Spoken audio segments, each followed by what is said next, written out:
Ya, selamat pagi. Assalamualaikum warahmatullahi wabarakatuh. Hari ini kita membahas topik konflik. Namun sebelum ke topiknya konflik khusus ya, kita lihat dari kontinum ini ya bahwa ada working with or against others ya. Jadi kita tahu posisi konflik itu ada di mana. Kita lihat dari sisi kiri ya.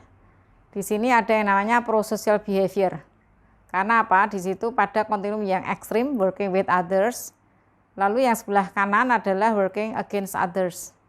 Jadi orang yang prosocial behavior ini adalah orang yang istilahnya adalah manusia seperti malaikat itu ya. Karena dia tanpa pamrih ya. Tidak ada modus ya, dia membantu orang dan bahkan dia menerima organisasi apa adanya. Walaupun organisasi jauh dari ideal. Lalu bergeser ke kanan adalah cooperation atau kerjasama. Nah, bergeser ke kanan lagi adalah competitions, yaitu bersaing. Ya, kita lihat bahwa kalau dalam bisnis, ya makanya ilmu LOB ini menarik karena bisa diterapkan di bisnis juga. Dimana kalau kita lihat daripada berkompetisi untuk mendapatkan hasil yang lebih baik, katanya bekerja sama gitu ya. Jadi makanya ada judul aliansi dalam bisnis. Nah, kemudian kalau kompetisi ini adalah head to head, lalu bergeser ke kanan adalah konflik. Ini sudah mengarah pada sebuah perilaku yang working against others. Ya, dan paling ekstrim adalah deviant organizational behavior. Jadi ada agresi, ada pencurian, ada penipuan, ada fraud. Ya, yang kita tahu sampai sekarang masih hot topic ya. Walaupun sistem sudah dibuat bagus, tapi di organisasi ada saja orang yang berusaha untuk memperkaya ya dengan cara-cara yang tidak benar. Ya, mungkin itu sistem juga ya dan budaya di situ ya. Jadi tetapi sekali lagi korupsi misalnya itu tidak bisa dilakukan sendiri, mesti bersama-sama. Jadi tidak mungkin yang namanya korupsi itu hanya satu orang yang melakukan ya. Nah, tadi uraiannya untuk prosocial behavior atau yang sering disebut dengan OCB, Organizational Citizenship Behavior atau PKO ya kalau di bahasa Indonesia kan, perilaku kewarganegaraan organisasional. Itu ada yang dari altruistic atau helping, ya penjelasannya sudah ada, conscientiousness, civic virtue, sportsmanship, dan courtesy. Ya, jadi di sini adalah sebenarnya intinya OCB itu patuh, loyal, dan dia mau berpartisipasi. Jadi misalnya Anda membantu proyek orang lain ya tanpa meminta imbalan, Anda itu altruistik. Ya, Anda terlibat dalam pertemuan-pertemuan organisasi yang sifatnya informal misalnya. Ada partisipasi, namanya civic virtue. Ini bisa diukur ya, sudah ada ukurannya, sudah ada indikatornya. Ya. Nah, determinants of OCB di sini adalah tentunya ya mengapa kok orang mau berperilaku OCB? Karena diperlakukan secara adil, ya. Dan dia mempersepsikan terhadap cakupan luasnya pekerjaan mereka. Dan terakhir adalah komitmen. Nah, tindakan lain adalah yang namanya whistleblowing. Ya, menyuarakan kebenaran yang dilakukan, penyimpangan yang dilakukan oleh perusahaan atau salah satu staf atau manajer di situ. Lalu ada cooperation yang tadi sudah saya sampaikan. Jadi kalau kerjasama itu adalah tujuannya sama, tetapi kalau untuk persaingan itu tujuannya berbeda. Nah, lalu avoid negative outcomes for all itu kooperasi. Ya. Nah, selanjutnya determinants dari cooperation itu adalah reciprocity, adanya golden rules, personal orientation, apakah dia kooperatif atau individualistik atau kompetitif. Jadi ada memang orang berorientasi pada competition, jadi selalu ingin mengalahkan yang lain. Individualistik itu memaksimisasi own outcomes. Kooperasi itu memaksimisasi joint outcomes. Jadi ada orang-orang yang punya orientasi yang seperti tadi. Adanya trust. Ya.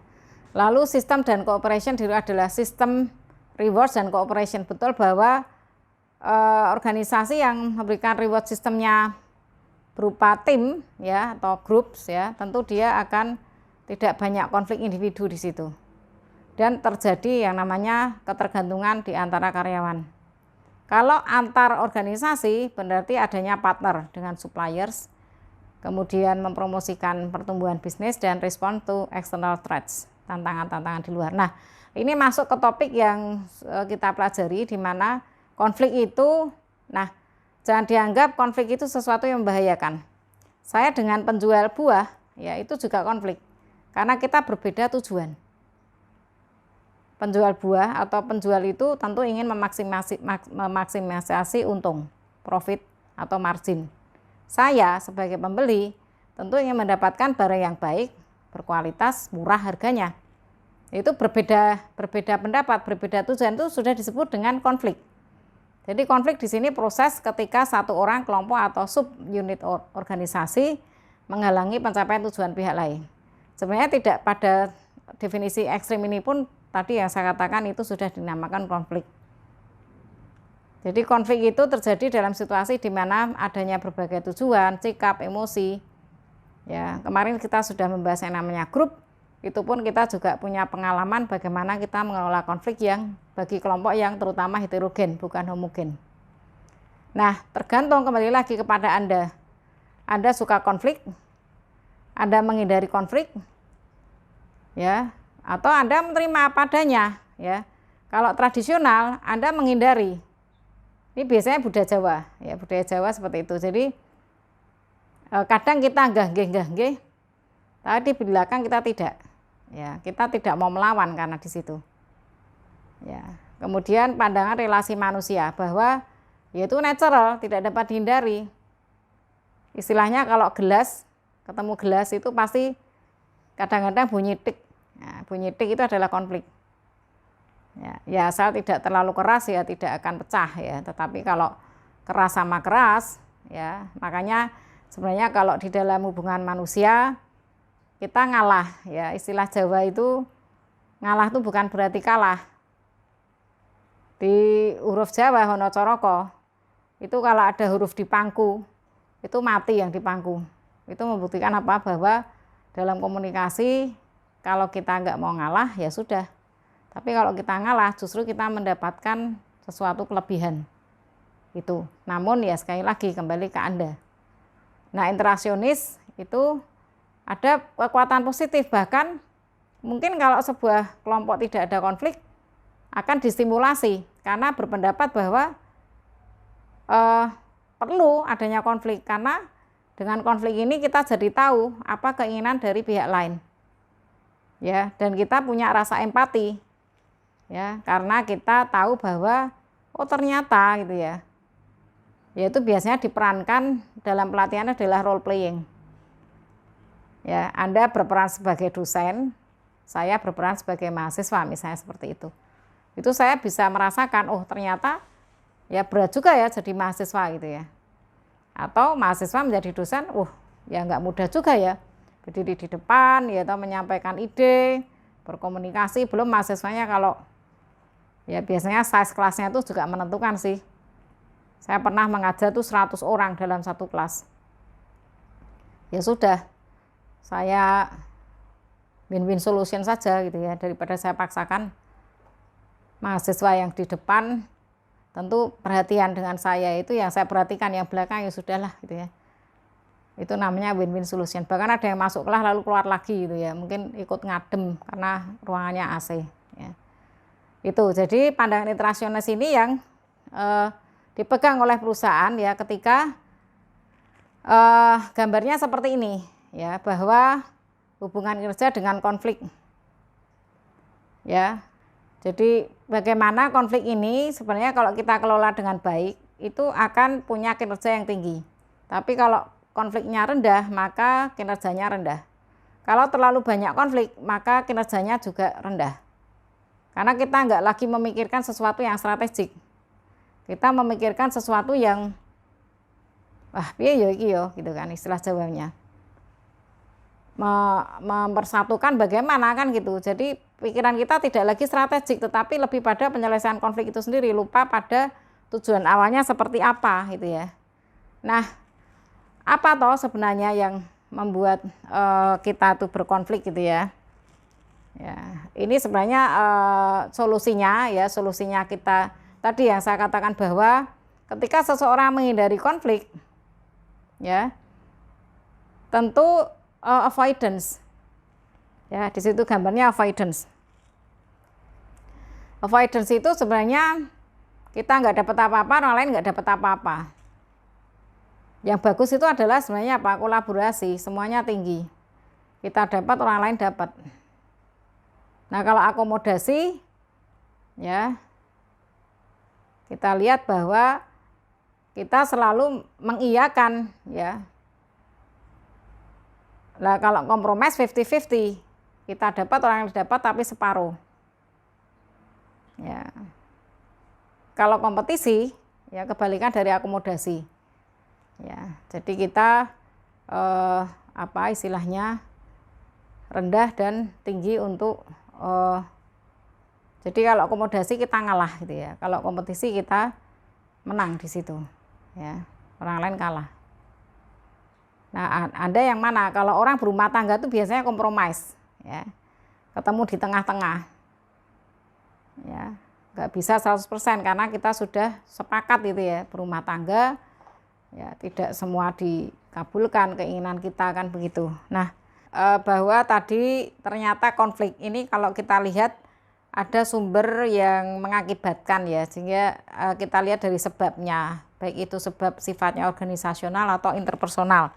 Nah, organisasional ya seperti competition over scarce resources. Jadi sebuah organisasi kadang satu unit dengan unit lain terjadi konflik itu karena kurangnya yang namanya resources ya. Mungkin ruangannya 3 dibutuhkan 5. Lalu ada 2 unit yang membutuhkan ruangan itu ya, atau kendaraan juga bisa. Nah, lalu juga interdependence, saling ketergantungan itu menyebabkan konflik. Bahwa misalnya saya bagian keuangan, saya menunggu bagian akademik misalnya kalau itu di universitas atau di fakultas. Nah, karena mungkin di unit akademik ini urusannya banyak sehingga mungkin menghambat bagian keuangan ketika misalnya mahasiswa ingin misalnya melanjutkan cuti atau melanjutkan studinya dan tidak cuti. Nah, ini tentunya ada keterangan yang harus dibuat oleh bagian akademik seperti itu.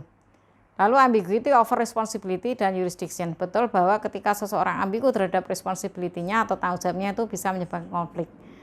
Lalu faulty attribution, jadi orang yang melihat sebab orang lain berbuat itu salah, itu juga bisa menyebabkan konflik. Jadi saya mengatribusi mahasiswa yang misalnya karena terlambatnya itu kemungkinan faktor eksternal, saya selalu membuat penyebab dia terlambat itu internal, entah malas, entah bangun tidur terlambat dan lain sebagainya.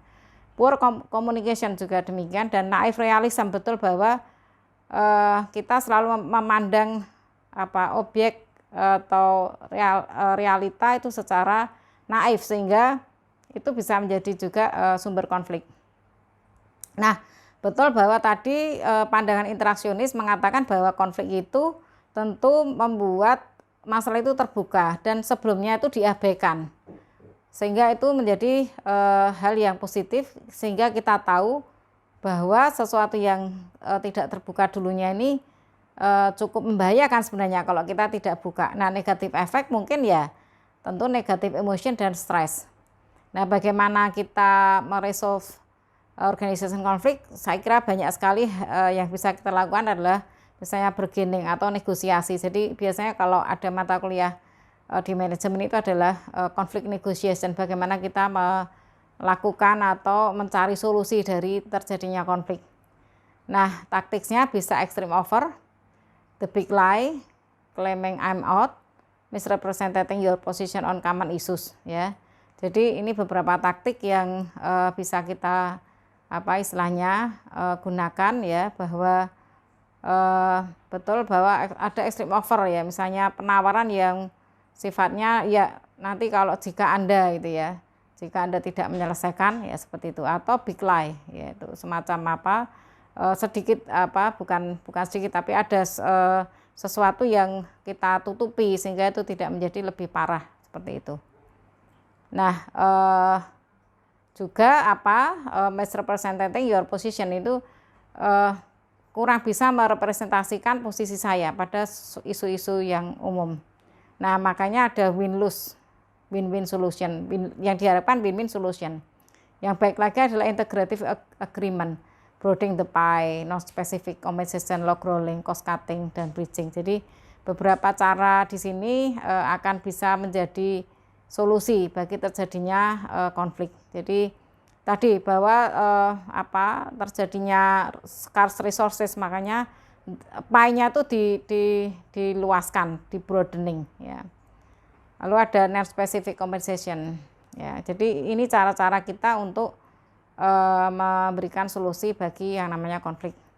Lalu kalau itu tidak bisa, maka ada pihak ketiga yang memediasi dan melakukan arbitrasi. Saya kira posisinya lebih kuat arbitrasi.